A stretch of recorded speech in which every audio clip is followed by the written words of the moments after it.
Clean energy.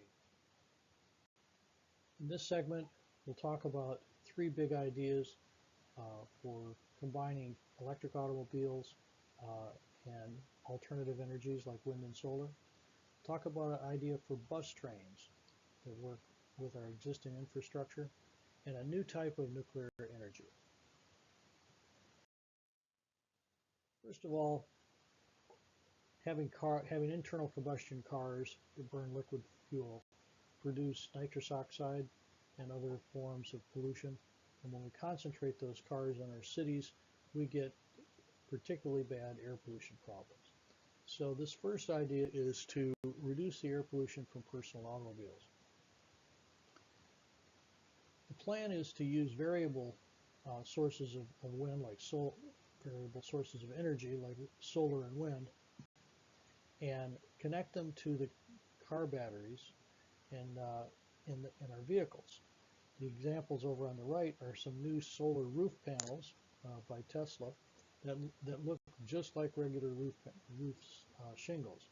So this type of technology is coming along, and we're already familiar with wind. The problem with both of them is that both solar and wind is that they're highly variable. So what we need to do is to connect the storage in electric cars to those variable systems. The problem is the way we've got it right now. The car companies have warranties on their batteries. For example, Chevy has a 100,000-mile warranty on its Volt battery. And they want to have close control of how that battery is charged, cooled, maintained to make that warranty. So the charging systems are one way. So the electricity from the grid or from the home solar system is a one-way charging system into the battery. What I propose we do is we require the car companies to make the electric car batteries reversible. This has several benefits. One is if there is a power outage in your area, you could run your home off of your car. If the car has a generator in it, like a Chevy Volt, you could use that generator to power your car, and it could last as long as you have gasoline. If it's a purely electric car, you could still run for a day or two. This would make our whole electric system more robust and reliable and more resistant to sudden unexpected outages. Large buildings typically have flat roofs, which are ideal for solar panels. So here's an example of the Boeing plant in Charleston, South Carolina, where the new factory is covered with solar panels.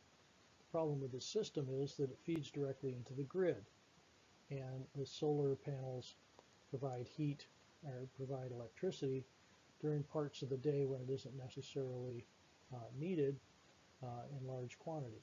So I propose that we would change building codes so that new buildings, when they're put in, have these large solar panels, but instead of connecting them to the grid, we connect them to the cars in the parking lot, so that when people drive to work, they could plug in their electric car and recharge it.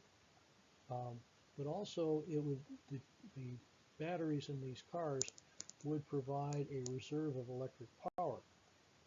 Companies pay a very high premium for electricity from about 11 in the morning until late evening, about 7 o'clock. They can pay 5 to 10 times as much for electricity during that period. They could buy that electricity from their own employees sitting in the parking lot. So they could charge them up in the morning and then use that electricity in the afternoon. It could actually be a wash as far as the expense of the company is concerned, and saved electric bills. The car owners, they could charge up their cars at night from cheap electricity and from the mainline power plants, drive to work, and they could determine how much driving they were going to do on their way home that night. They could program into the car's computer that they only need, say, a quarter of their charge just to get home that night on that particular day. And so they could make 3/4 of their car's battery available to sell that electricity to the utility or to the building employer during the peak periods of the day. It'd be like putting in a stock buy-sell order based on the price and the availability of your electricity. So this would allow the variable sources of wind and solar to be linked up with car batteries to balance out that variability. Mass transit, in order to really work, has to be better than the alternative. And it has to be quicker than driving your own car. And it has to be cheaper than owning a car. And it has to be convenient.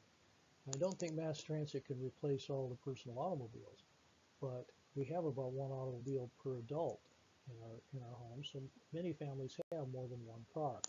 So the question is, can we reduce the number of cars by eliminating a car that's used by someone who commutes to work? So I propose we use our existing highway infrastructure rather than trying to build new rail lines and so forth to create what I call bus trains. These are bus units, and they don't stop. They're on the highway, and they drive a route, continuous loop route through the main parts of town, and the buses don't stop. Because the limit to mass transit is not the top speed. 200-mile-an-hour trains don't do any good if they have to stop numerous times. So a 60 or 70-mile-an-hour bus that doesn't stop can get you somewhere faster than most trains.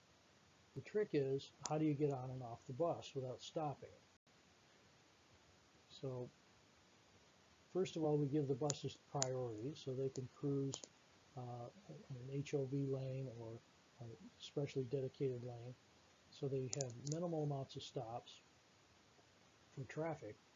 And then while they're driving, we have a series of local buses.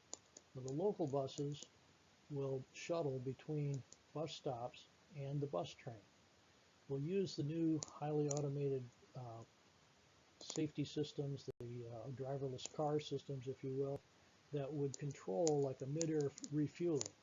The local bus would drive up behind the bus train, and it would lock onto it.